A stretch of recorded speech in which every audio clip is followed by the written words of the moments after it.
pemirsa, misteri kematian seorang perempuan yang jasadnya ditemukan Kali Cikeas, kawasan Bekasi, Jawa Barat akhirnya terungkap.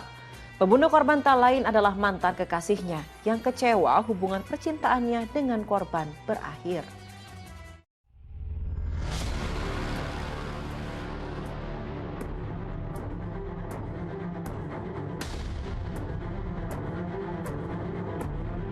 Toko bahan bangunan di kawasan Jalan Ciracas, Jakarta Timur ini jadi saksi bisu pembunuhan terhadap seorang wanita muda. Korban diduga tewas usai dianiaya 3 pria di salah satu ruangan bangunan tersebut.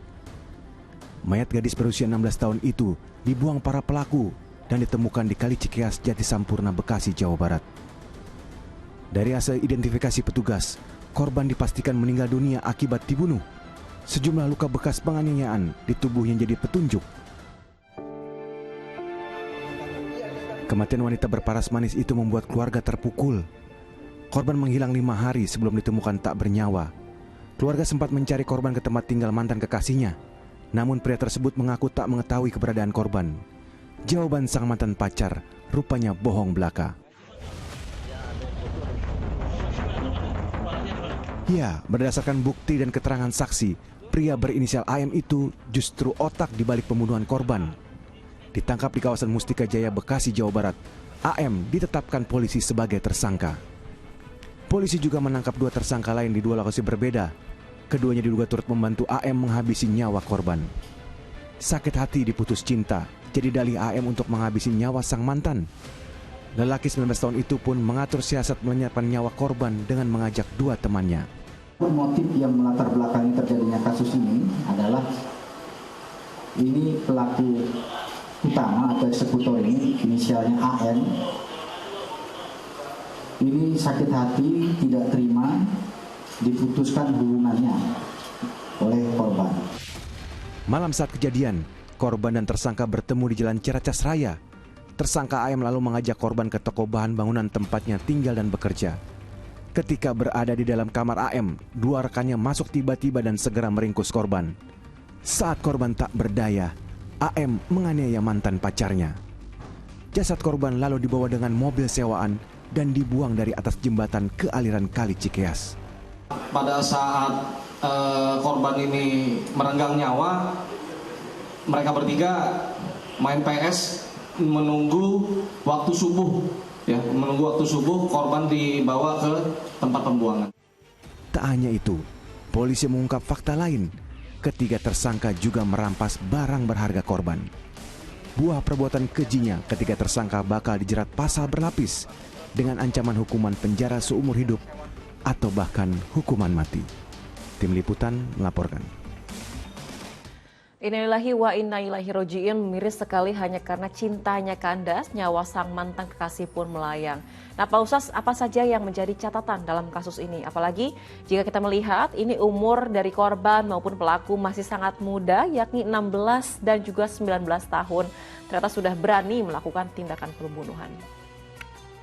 Masya Allah Mbak Wanda, memang dikatakan oleh Nabi, usia remaja itu adalah usia potensial. Potensial untuk melakukan kebaikan atau potensial untuk melakukan keburukan. Karena memang dilemanya mereka ini masih labil, emosinya masih mudah untuk disulut atau emosinya masih sulit untuk dikendalikan. Maka Nabi mengingatkan tentang remaja, tentang kaum pemuda, itu adalah syabun nasya'a fi ibadatillah. Yakinlah kalau remaja kita, ABG kita, hidupnya, besarnya, kemudian lingkungannya, lingkungan yang baik, maka dia akan mendapatkan naungan di hari kiamat. Maka yang paling inti bagi kaum remaja, ABG dan sejenisnya adalah lingkungan. Lingkungan itu bisa lingkungan sosial dan lingkungan pertemanan, lingkungan tempat dia belajar, lingkungan tempat dia bermain. Ini amat sangat mempengaruhi. Untuk itu remaja, pemuda yang betul-betul mampu menahan dirinya dari gejolak nafsu yang sangat potensial, maka dia akan dialihkan bahwa potensinya itu hanya untuk kebaikan. Banyak remaja yang mengukir prestasi, berarti dia potensial, namun potensial di arah yang buruk diredam, sehingga yang hadir adalah potensi kebaikan. Wa'iddu lahum mastata'tu.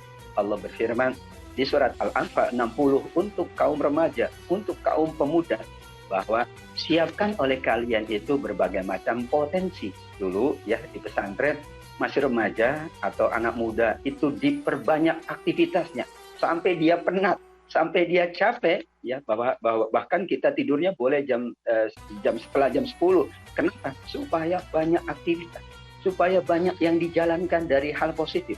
Kenapa demikian? Kalau waktunya sibuk dengan yang positif, kemudian ia mampu mengendalikan pertemanan yang positif, sahabat yang positif, maka remaja tadi potensinya digali malah untuk mengukir prestasi.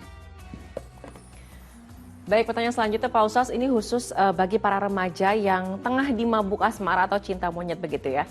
Apa saja sih nasihat yang harus diberikan agar ini mereka tidak melakukan hal-hal yang tidak diinginkan begitu Pak Ustaz?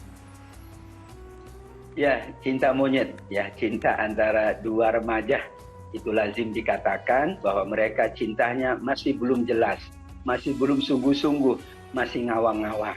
Maka yang harus diingat, wahai remaja yang sedang dimabuk cinta. Yang pertama, cinta itu anugerah Allah. Kalau kita salurkan dengan baik, itu berpahala. Tapi kalau kita gunakan untuk buruk, itu berdosa. Karena itu anugerah Allah. Sehingga cinta itu sama dengan harta. Harta untuk kebaikan, kita dapat pahala. Harta untuk keburukan, kita juga dapat dosa dari Allah SWT. Yang kedua, cinta ini adalah cinta yang hakiki kita kepada Allah, kepada Rasulullah. Maka saat bergebu-gebu, ya cinta, dimabuk cinta, ingat. Ada cinta yang lebih mulia. Ada cinta yang sangat agung. Cinta Allah, cinta Rasulullah, cinta orang tua, cinta keluarga, cinta saudara. Maka ketika kita mempertimbangkan cinta-cinta itu, maka relatif insya Allah remaja kita akan memilih cinta yang berpahala, cinta yang nilainya agung. Kemudian bahwa cinta pertama atau cinta monyet dan sebagainya, itu adalah cinta yang notabene dasarnya adalah nafsu sesak. Tidak lama bertahan, karena bisa jadi dia akan menemukan cinta berikutnya. Untuk itu, maka remaja tidak boleh mempermainkan cinta. Kalau betul-betul serius sungguh-sungguh, ternyata ada salurannya. Ada orang tua, ada orang-orang yang insya Allah membantunya. Daripada kita terbawa oleh nafsu yang bernama cinta monyet, yang tidak jelas, yang belum dapat dipastikan apa hasilnya. Lebih baik ya kita insya Allah menyalurkannya dengan aktivitas-aktivitas, program-program yang itu dapat mengalihkan emosi, mengalihkan gejolak nafsu, sehingga itu bisa kita tekan dan akhirnya remaja kita yang ada adalah remaja yang tumbuh dengan ibadah, tumbuh dengan amal soleh, insya Allah.